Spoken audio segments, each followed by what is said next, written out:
Go ahead and take out your Bible and turn to Daniel chapter 3. Daniel chapter 3 will keep us busy this evening. Daniel chapter 3.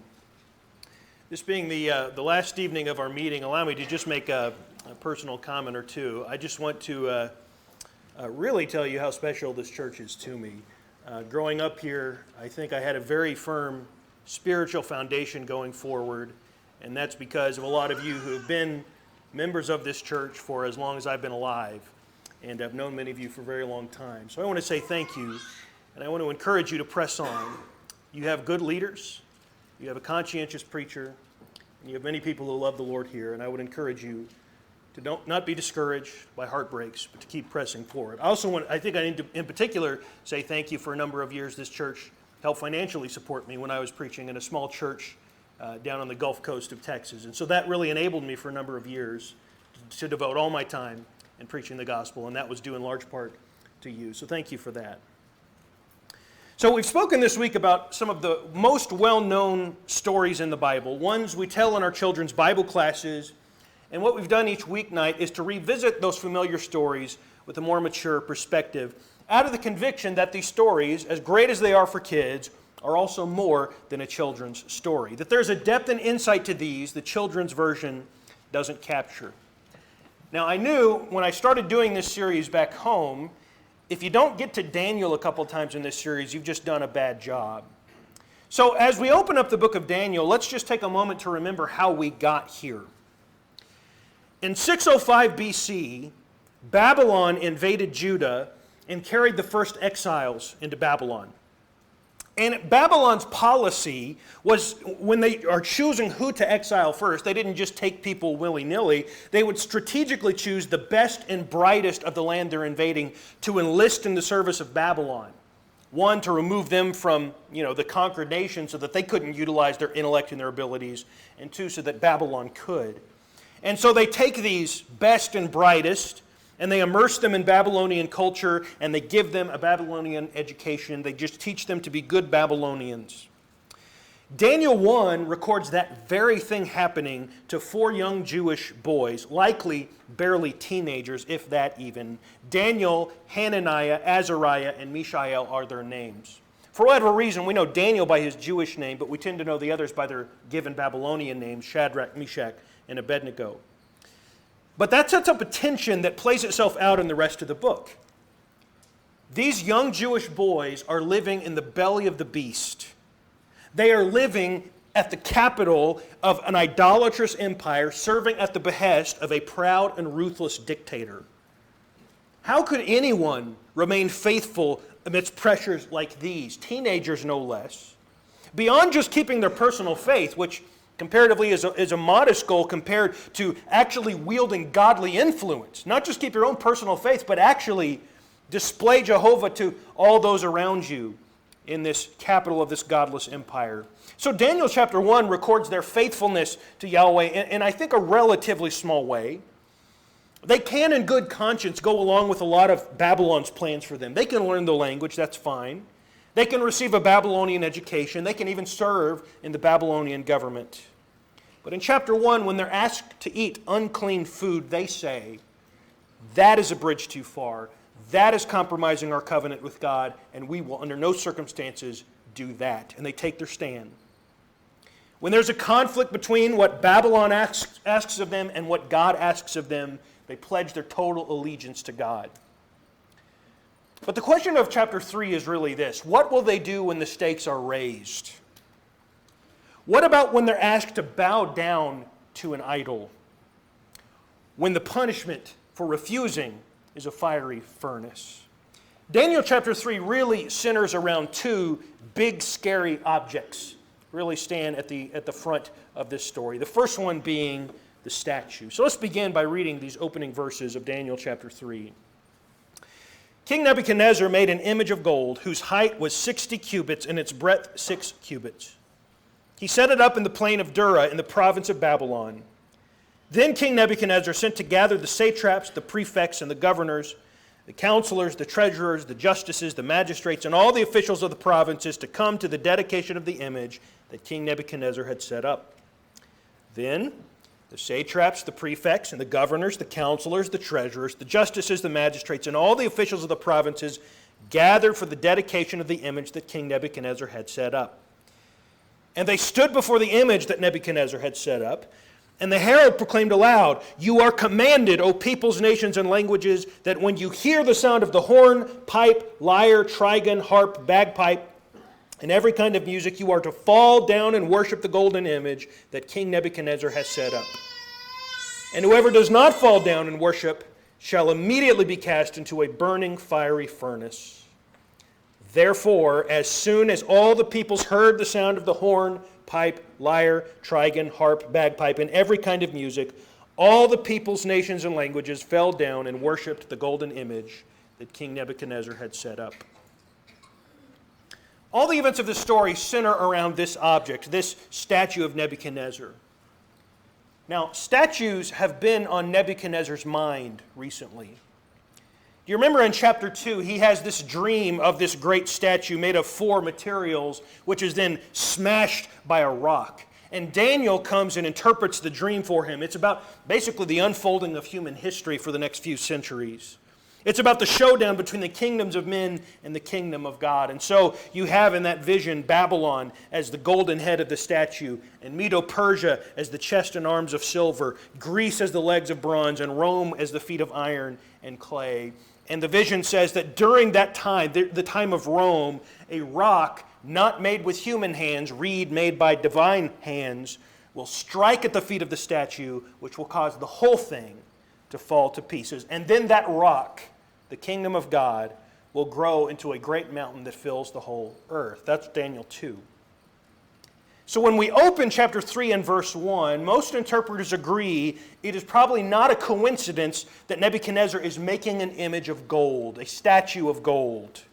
Where do you think he got that idea?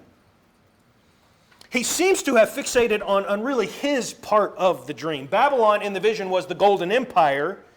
I'm the golden king. And he wants everyone to know it.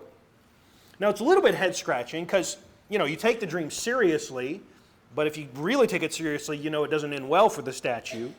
So we might wonder why Nebuchadnezzar would be so taken with it. And actually, this statue may actually be a way of guarding against the fate prophesied in chapter 2. A way of shoring up disloyalty in his kingdom that could lead to his kingdom being undermined or smashed to pieces, giving way to another empire or having it completely crumble. This dynamic, by the way, of taking a prophecy seriously and then trying to change its outcome, this has precedent elsewhere in your Bible. It reminds me of when King Herod hears a prophecy that the king of the Jews was to be born in Babylon, which he viewed as a threat to his own rule. And so in response, he ordered all male children under 2 killed. So he takes the prophecy seriously, but he also believes he can change the outcome of it. And that seems to be the dynamic with Nebuchadnezzar here. Remember this as well. He is a pagan polytheist. He has no trouble accepting Daniel and his God are to be reckoned with and respected. There's no problem. For a pagan polytheist, throw another god on the pile, fine. Daniel did tell him his dream and interpretation. This is a powerful God. See, but to his mind, it's not the only God. There are other powerful deities who might have other ideas than the Jewish God. And besides, Nebuchadnezzar has already beat Daniel's God, he thinks, in conquering Judah. And so the dynamic is something like this. The prophecy of the statue is to be taken seriously, but he and his genius is capable of steering the ship so that Babylon, the golden empire, will go on forever. And so in verse 1, he builds a 90-foot tall golden statue. In verse 2, he calls all the government officials, anyone who's anyone in Babylon, to assemble before the image and to show loyalty to Nebuchadnezzar and Babylon. Now, pick up what the narrator is laying down in verse 3. You notice in verse 3 it's very redundant. In verse 2, you have all these different people mentioned, the satraps, the prefects, the governors. And then in verse 3 says, the satraps, the prefects, and the governors, and all those people gathered. What this is, though, is a device. In verse 2, all these different groups of people are called, and in verse 3, all those same groups of people come. It's a device to emphasize everyone who was called came. This was not optional. No one can call in sick on this day. You can't be busy. This is a serious event. If you were called to it, you came like your life depended on it, because actually it does. And so, pick up in verse 4 again. The herald proclaimed aloud, "You are commanded, O peoples, nations, and languages, that when you hear the sound of the horn, pipe, lyre, trigon, harp, bagpipe, and every kind of music, you are to fall down and worship the golden image that King Nebuchadnezzar had set up." Everyone is called to assume the proper posture when the national anthem is played. Do you notice, by the way, the universality of the decree there in verse 4? All peoples, all nations, all languages. It's a call to the entire world to worship the kingdom of man. And may I remind you of something we talked about earlier this week? The kingdom, Babylon, in Hebrew is the exact same word as Babel from Genesis 11. Exact same word. This universal language in verse 4, all peoples and nations and languages, this is a Babel-like effort to unite mankind under some banner other than God. The statue is just a symbol. He's not trying to get them to be loyal to a statue, but what it represents, and that is Babylon, and likely him. Verse 6 holds out the alternative to bowing to the statue. That is, if you don't want the statue, then you can get something else, and that is the furnace. Verse 7 says, Nebuchadnezzar achieved the unity he was after. Verse 7, all the peoples, nations, and languages fell down and worshipped the golden image that King Nebuchadnezzar had set up. And so the stage is set. We haven't met our Jewish friends yet, but they're soon to be introduced. Beginning at verse 8 then, we're really emphasizing the second great object, second scary object in the story, and that is the furnace. So verse 7 says, all peoples, nations, and languages bowed down before the golden image. But verse 8 says, well, not quite everyone bowed down before it. Verse 8. Therefore, at that time, certain Chaldeans came forward and maliciously accused the Jews. They declared to King Nebuchadnezzar, O king, live forever. You, O king, have made a decree that every man who hears the sound of the horn, pipe, lyre, trigon, harp, bagpipe, and every kind of music shall fall down and worship the golden image. And whoever does not fall down and worship shall be cast into a burning, fiery furnace. There are certain Jews whom you have appointed over the affairs of the province of Babylon, Shadrach, Meshach, and Abednego. These men, O king, pay no attention to you. They do not serve your gods or worship the golden image that you have set up. And so some just very helpful Chaldeans come and alert the king that some of his government officials did not assume the proper reverential position when the anthem was played. Certain Jews, verse 12, whom you have appointed, sort of a little bit of an accusation. What were you thinking in appointing Jews to this role? They have not bowed down. You know, when the whole human race bows down, like verse 7 says, all peoples, nations, and languages, when the whole earth bows down, those who refuse will be awfully conspicuous. These guys are being watched. I think there's likely some professional jealousy here. You know, these are young foreigners rising up the ranks in Babylon. The end of chapter 2 tells us that not only Daniel, but these three friends as well were promoted higher and higher in the government. So there's probably some professional jealousy here. But the real rub here is their monotheism. That's the rub. They don't just believe in a different God than Babylon. You know, you believe in Molech, and you believe in Asherah, and I believe in Baal, and you believe in Yahweh. No, it's not like that.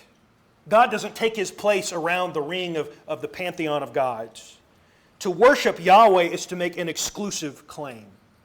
He's not one God. He's not my God. He's the only God. He's the only one worthy of worship. It is that claim of ultimate exclusive truth, that rubs people wrong as much today as it did then. But I really want us to think here about the rigidity of their commitment to God in this story. Notice they don't say, we'll bow, but silently on the inside we'll really be praying to Yahweh. It's not what they say. That would still outwardly affirm Babylon and fail to bear witness to the exclusivity of their commitment to Yahweh. They don't justify it, as maybe some of us would be tempted. God wouldn't want me to lose my job or my life. I can do more good for him alive than dead. employed than unemployed, and so I'll just bow down and pray for forgiveness afterward. No, that would be a self-serving justification people use to compromise their commitment. They don't just happen to bend over at the beginning of the anthem to tie their shoe. There is a deep conviction here that doesn't try any mental gymnastics to try to appease God and Nebuchadnezzar and save your own hide all at the same time. And so verse 13 records the fallout of their decision not to bow down to the statue. Verse 13. Then Nebuchadnezzar, in furious rage, commanded that Shadrach, Meshach, and Abednego be brought. So they brought these men before the king. Nebuchadnezzar answered and said to them, "Is it true, O Shadrach, Meshach, and Abednego, that you do not serve my gods or worship the golden image that I have set up? Now if you are ready, when you hear the sound of the horn, pipe, lyre, trigon, harp, bagpipe, and every kind of music, to fall down and worship the image I have made, well and good. But if you do not worship, you shall immediately be cast into a burning fiery furnace. And who is the God who will deliver you out of my hands?" Nebuchadnezzar is in a furious rage. He has been shown up here. People like this is the reason why his empire could possibly be threatened. This is how the statue gets smashed, disloyalty like this. It is never pleasant to be the one who won't go along. It is important to emphasize as well, he is not telling them they cannot worship Yahweh. Actually, no one in the book of Daniel is asked to worship less gods. They're only ever asked to worship one additional one. They're not told you're not allowed to worship your God. They just say, hey, what's the big deal? Just add another one. Again, he's a polytheist. For him, more gods the better. He's telling them they must worship his statue and his empire and possibly even him. He's not condemning them for what they did, but for what they would not do, what they refused to affirm, what they would not go along with. Worship your God on your own time, fine, but when you're on my clock, you worship my God. And he even gives them a second chance. He doesn't want to kill them. He just wants them to bow before his statue. And so he says, I don't care. Act like you didn't hear the anthem. Maybe you had a cramp. I don't care what. Just do it now. What he needs is a pledge of loyalty and worship. He cannot be shown up by his own people. And if they won't, he says, I make an example out of you. Which brings us to verse 16, the crucial verses of the chapter where they must make the choice between the two great objects of this story, the statue or the furnace. For my money, verses 16 through 18 are the most important verses of the chapter. Verse 16. Shadrach, Meshach, and Abednego answered and said to the king, O Nebuchadnezzar, we have no need to answer you in this matter. In other words, we have no reason to think this over. We don't need to consult with our legal representation. We've already made up our minds about what we will and won't do. We're ready to explain our stance right now. Verse 17. If this be so, that is, if this is your decision to throw us in the furnace, if this be so, our God whom we serve is able to deliver us from the burning fiery furnace, and he will deliver us out of your hand, O king. Now, their answer is really a direct refutation of Nebuchadnezzar's own words in verse 15. In verse 15, Nebuchadnezzar asked the question, who is the God who will deliver you out of my hands? Their answer in verse 17 is, our God whom we serve will deliver us out of your hand. Question, answer. Behind that answer, of course, is full faith in God's power and providence. These boys know what they're talking about when they express this kind of faith in God. They know the story of creation, how all things are created and upheld by God. They know the story of the Exodus, how God can miraculously deliver his people. Maybe they even, in the back of their mind, they're thinking of the story of the burning bush. How fire can engulf something but not be burnt up. God created fire, and he can make it do whatever he well pleases. Verse 17 is an incredible statement of their faith in God's power. God can do it. He can save us. But verse 18, I think, is even more impressive. Verse 18. But if not, that is, if God will not deliver us, if he will not save us through this grisly death, but if not, be it known to you, O king, that we will not serve your gods or worship the golden image that you have set up. To me, this verse is even more remarkable than the faith of verse 17 in miraculous deliverance. Verse 18 is the faith that says, even if God does not miraculously deliver us, we still choose faithfulness. Whether the story is going to have a happy ending for us or a tragic ending, whether it ends in our deliverance or our death, faithfulness is the only thing that matters. And again, their answer is actually patterned after Nebuchadnezzar's statement in verse 15, with "but if not" being the operative phrase. So in verse 15, Nebuchadnezzar, when he's threatening them, he says to them, if you'll bow down, you can be saved, but if not, it's the furnace. Notice their answer in 17 and 18. Our God can save us from the furnace, verse 17, but verse 18, but if not, we'll still remain faithful to him. See what they're doing? Nebuchadnezzar presents the two options as the statue or the furnace. And they present a different set of options, which is furnace or furnace. Either saved in the furnace, verse 17, or burned in the furnace. But either way, we pledge total allegiance to Yahweh. See, they live by a logic unknown to Babylon. Babylon doesn't understand this. Fear and threats do not work as motivators for people with faith in a real God like this. Faith, not fear, is what drives them. God is so real to them, totally capable either of saving them from death or saving them through death. Being burned in a fiery furnace is more acceptable than bowing down to an idol. That's the logic of faith. That's the logic of faith. And it is at that verse 19 that Nebuchadnezzar was filled with fury. They have directly contradicted his command. He then orders the furnace to be heated 7 times hotter than usual. They are tied up and thrown into the furnace. We are told that the fire is so hot that it burns up those who even threw them in, who didn't get in themselves, but just got near enough to throw them inside it. But astonishingly, they're walking around inside the furnace as if it's sort of a sauna. Not only that, the most astonishing detail of the story in verse 25 is that Nebuchadnezzar, when he peers inside, sees a mysterious 4th person in the furnace he did not put in there. In his words, he is like a son of the gods. I would love to tell you all about that. We don't have time. If you want to know who it is, feel free to ask Jason. But they come out unharmed. They're untied. We're told not even the hair of their head or their clothes were singed. And the story ends in a remarkable way. We would never expect this ending in a million years. The story ends with this blasphemous, proud, self-aggrandizing, idolatrous king praising the God of the Jews. And frankly, his words as they sit on the page, I can amen every last word of them. The faithfulness of these boys has been vindicated. However, I think it is important to stress that the lesson of this story is not that it always works out for people if you do the right thing. They themselves say that's not the point in verse 18.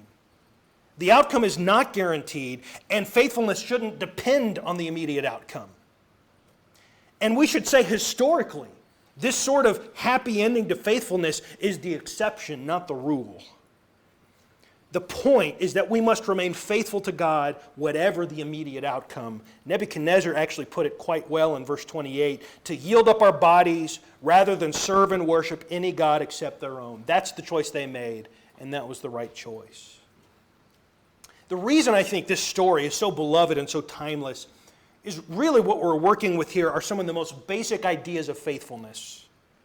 The contrast in the story between loyalty and worship to God versus loyalty and worship to something else is just so clear. There is a clear decision to be made, and there is a right decision, and we're taken through the logic of how they arrive at that decision. It is a message about discipleship that is utterly fundamental, that is found all over Scripture. I think most memorably and powerfully perhaps in the teachings of Jesus. So here's what I want to do for the last part of our sermon. I want to take 3 sayings of Jesus from the Gospels, which encourage us to have a furnace-defying faith. As I go through this story, there are just a few sayings of Jesus that just keep coming to me over and over and over again that cast light on really the core issues at work in this story. The first being this: render to God the things that are God's. So appreciate the tricky situation Shadrach, Meshach, and Abednego are in this story. They are officials in the Babylonian government. They work in the service of Nebuchadnezzar. And in that role, they can do a good bit without compromising their allegiance to God. But at a certain point, because Nebuchadnezzar sought to cement his rule by demanding worship to himself and his nation, they reached a point where we said, we can go no further in our service to you. We cannot render to you, Nebuchadnezzar, what only belongs to God. In Mark 12, some Pharisees asked Jesus whether it is lawful to pay taxes to Caesar. Really, they're asking about a specific kind of tax, the tribute tax. And the point is, it's a political hot potato. To say, yes, it's lawful to pay taxes to Caesar is to anger the zealots, sort of the liberal revolutionaries of the day. To say, no, it's not lawful to pay the taxes to anger the Herodians, sort of the conservative establishment of the day. But Jesus' answer doesn't cast his lot with either. Instead, you remember, he asks for a coin, and he says, whose image is on it? They say Caesar's. It has Caesar's image on it. And then he says these words, Mark 12:17, render to Caesar the things that are Caesar's, and to God the things that are God's.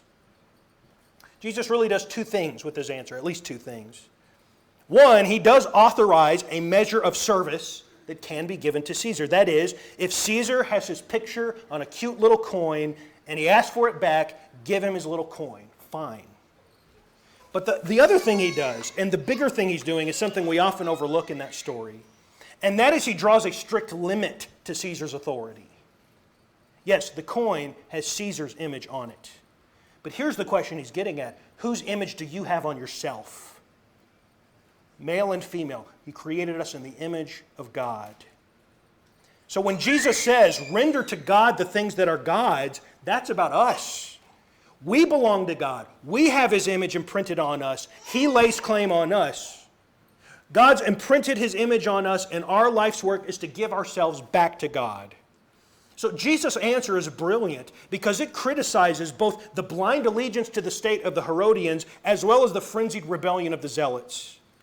Give Caesar his coin, and then be about the real business of life, which is giving yourself to the real king, God, whose image you bear.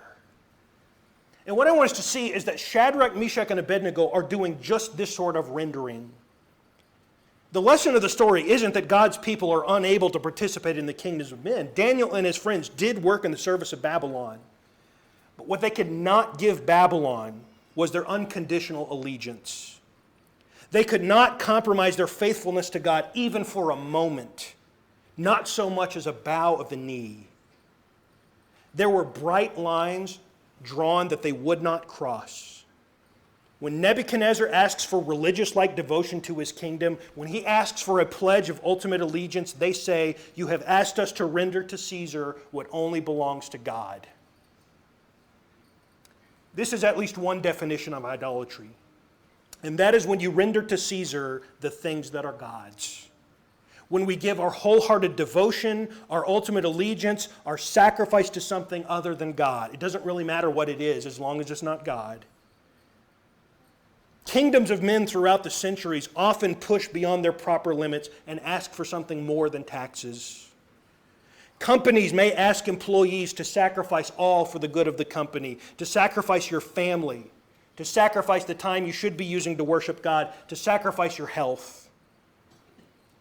And what these boys teach us is that we need some bright lines drawn, that what belongs to God, I will never give to something that is not God. I will only ever pledge my ultimate allegiance to him. That's what Jesus has taught us, and that's what these three boys illustrate for us. Render to God the things that are God's. Second, let your light shine. So imagine the scene again in Daniel 3. All the government officials have gathered for the pagan team building exercise, the pagan corporate retreat. And they all bow down when the anthem is played, except for these three Jewish boys. Did anyone notice? They sort of in the back, hidden away. Did anyone notice? Those people always get noticed. When all humanity bows down, the three that don't will always get noticed. Which reminds me of something Jesus said on the Sermon on the Mount, Matthew 5:14. You, disciple, you are the light of the world. A city set on a hill cannot be hidden. Nor do people light a lamp and put it under a basket, but on a stand, and it gives light to all in the house. In the same way, let your light shine before others, so that they may see your good works and give glory to your Father who is in heaven.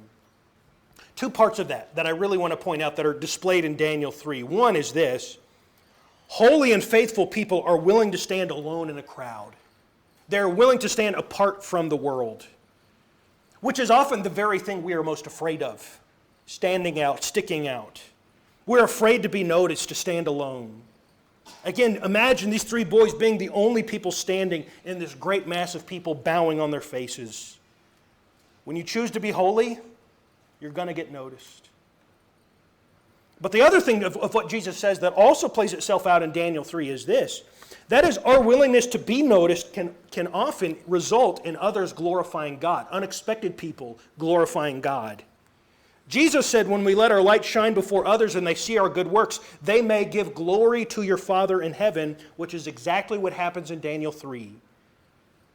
Now, initially, Nebuchadnezzar is not glorifying God when they don't bow down, but when they are saved from the furnace, this is what Nebuchadnezzar says, Daniel 3:28. Blessed be the God of Shadrach, Meshach, and Abednego, who has sent his angel and delivered his servants, who trusted him and set aside the king's command and yielded up their bodies rather than serve and worship any god except their own God. See, God used these three boys and their holiness, their willingness to let their light shine. He used them to bear witness to an evil nation, even at the highest levels of government. But you see, in order to bear that witness, they had to look different. If they did what everyone else did, no one would know about Jehovah. They had to be holy. They had to be faithful. And Jesus is telling us that God is trying to use us in the exact same way where we live. That holy people live lives that give notice. We live lives that demand an explanation. Are you living that kind of life? Remember, sticking out is one of the marks of holiness. Let your light shine. A city on top of a hill cannot very well be hidden, can it? Which brings us to number 3. Third and finally, Jesus told us, do not fear those who kill the body. I want to return to what I think are the most important verses of the chapter. Daniel 3 and verse 17. This is what they say in answer to Nebuchadnezzar's threat. If this be so, our God whom we serve is able to deliver us from the burning fiery furnace, and he will deliver us out of your hand, O king. But if not, be it known to you, O king, that we will not serve your gods or worship the golden image that you have set up. They've been presented with the options of the statue or the furnace, to which they say those aren't the options. Under no circumstances will we bow to the statue. Our options are the furnace or the furnace, miraculous deliverance from the furnace or burned up in the furnace. Again, as remarkable as their faith in God's power is in verse 17, their willingness to accept this painful death in verse 18 is even more astounding to me. Jesus put it this way, Luke 12:4, do not fear those who kill the body, and after that have nothing more they can do. I will warn you whom to fear. Fear him who after he has killed has the authority to cast into hell. See, Jesus tells us that if we're going to be courageous in the face of hostility and persecution, what we really need are rightly aligned fears. When our greatest fear is of those who can only kill the body, when the worst thing they can do to us is throw us into a furnace, if that's your greatest fear, Jesus says you're not thinking straight. These three boys knew there was a fate worse than dying in a fiery furnace, and that is the fate that awaits those who are not faithful to Yahweh. The fate that awaits those who fear men more than they fear God. Have you ever wondered how the martyrs throughout the centuries were able to do what they did? How was Stephen able to preach to a hostile audience and pray for their salvation even as they killed him? How was Polycarp able to keep his nerve? Polycarp was said to be mentored by the Apostle John in the first century. How was Polycarp able to keep his nerve as they lit the pyre he was tied to? Why did the church keep growing leaps and bounds in the first 2 centuries as Christians are being covered in tar and lit as human torches? How does any of that happen? Because they don't fear those who kill the body. Because they serve a God who raises the dead. Because they all say, just like these boys in Daniel 3, even if we must die, we will not serve our gods, and we still believe it's worth it. That no price is too high to pay to be faithful. Faithfulness to God is always worth it. The scariest thing we can imagine is not being burned in a furnace. It's bowing down to a statue. So I hope that Shadrach, Meshach, and Abednego, and then Jesus along with them, will give us the encouragement that we need. That whatever our future holds personally, more maybe big picture in the nation and in the world, imagine the worst case scenario. I don't know if you can come up with one worse than a fiery furnace. What this story tells us is faithfulness is what God's people do. The logic of faith, the logic of rightly aligned fears, cannot even countenance as small a disloyalty to God as bowing a knee, as burning a pinch of incense. As these three boys say, the God we serve can deliver us, but even if he doesn't, vindication and victory still await the faithful. What an encouragement for us today. Maybe the shot we need to go forth not in fear, but in faith, meeting every challenge head on, faithful to God above all else. Is there anyone here this evening that needs to come and submit themselves to God in the way that these boys have? To utterly commit ourselves to his cause, no matter what. We begin that service to him, that walk with him in the waters of baptism. We come in faith, we confess him as the Lord that he is, we repent of our sins, and then in submission to him, we're baptized for the forgiveness of those sins. And then we spend the rest of our lives growing in our faith, serving him every step of the way, being faithful in every time, small and big. If there's anyone that needs to come put on Christ this evening, come forward now as we stand in